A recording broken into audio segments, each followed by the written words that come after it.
Hi, I'm Elliott Hazzard, and over 3 months I visited 3 very unique countries, New Zealand, South Korea, and the United Kingdom, to learn more about our Earth. I documented my journey around the world, researching information about sites and economic issues. I started in the southern Pacific nation of New Zealand, named after the Dutch province Zeeland, which is about the size of Colorado. The population of the nation is about 5 million, and 3/4 of the population resides on the northern, more developed island. During my month here, I visited the southernmost national capital in the world, Wellington, and traveled the country in a camper van. I first headed to the north of the island to Waitangi Treaty Grounds. Waitangi roughly means noisy, leaping waters in Maori, most likely referring to the nearby river and falls. On this site in 1840, a treaty was signed between the native Maori people and the British. The British agreed to protect the Maori culture if it had sovereignty. The treaty opened many doors for the native peoples and continues to today. Next, I went to the ocean to see the New Zealand subantarctic islands, which are 5 island clusters to the south and east of New Zealand. The different islands have incredible biodiversity, both above and below the surface, which is why it is a common place where you'll find penguins, seals, and other animals meeting and breeding on the islands. I visited the coastal Asian country of South Korea next, with the cherry blossoms in full bloom. Slightly bigger than Pennsylvania, it has a population of about 52 million and is the 27th most densely populated in the world. The government is a presidential republic, and before visiting my sites, I exchanged my dollars for South Korean won. For my first site, I visited a beautiful volcanic island. Jeju Island is found about 50 miles south of mainland Korea. At the center of the island stands Mount Hallasan, a now dormant volcano where a system of unique lava tubes has formed underneath it for thousands of years. The tubes of rock, made of carbonate, metals, and other elements, look like spikes poking down from the ceiling and bubbles arising from the ground, with pillars holding the caves up. I enjoyed the unique water features and beautiful nature before heading back to the mainland.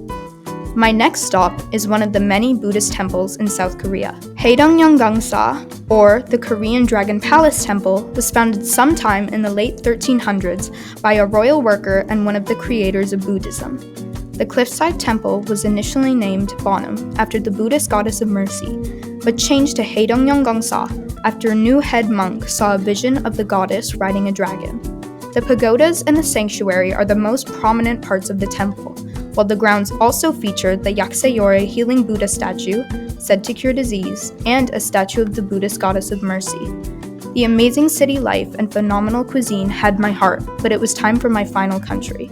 Great Britain, or the United Kingdom, comprises the districts of England, Scotland, Wales, and Northern Ireland, located off the coast of Europe. About the size of Oregon, this small but impactful country has a population of about 68 million people and is expected to double its population in 143 years.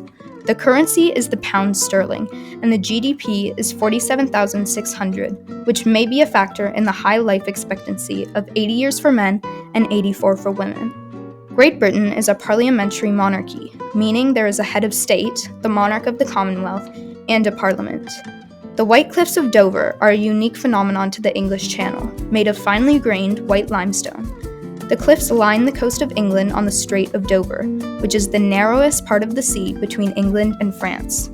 During World War II, they were the first line of defense for soldiers crossing from France to the UK. Despite their beauty, they are described as a symbol of wartime defense.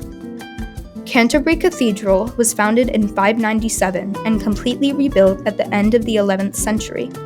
The building is the historic seat of the Archbishop of Canterbury, who is also the head of the Church of England. Early Gothic architecture and breathtaking stained glass art boast from the cathedral, as well as the 14 church bells in the 230-foot-tall towers. The issue I researched was inflation and recession in the UK and New Zealand.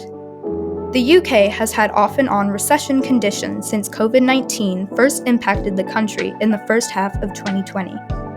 The population has been affected by price changes in the cost of living, unemployment rates rising, and a well-paying job being more challenging to find than ever before.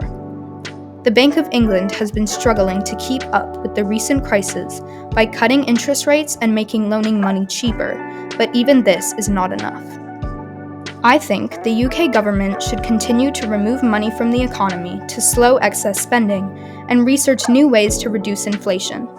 Increasing tax rates, especially with wealthier people and businesses, can be a great solution. I think overall, time and more reachable goals are needed to bring the UK back to a booming economy. New Zealand has been impacted by economic issues mainly in the past few years. The nation has had recession periods within 18 months of each other, with the last one being in late 2023, which affected the entire population. The government is trying to control these problems by reducing the country's budget and cutting government workers. I think New Zealand should be increasing tax rates with wealthier people and businesses. This strategy has worked well in the past and can work well for this nation. As well as the UK, I think inflation research and reachable goals will be able to move New Zealand forward. I think New Zealand is addressing the issue the best. The country is using strategies that have worked in the past and are making the topic a point of focus. Advantages may be in play for New Zealand as it has a smaller population, but the nation is exceeding and climbing its way out of recession. On the other hand, the UK has made some bad choices, politically and economically, that have set it back in the financial race. I believe it has the resources to continue climbing, but is focused on other matters. Reflecting on my 3-month trip, I'm so glad I had the opportunity to do this. Thank you so much for watching.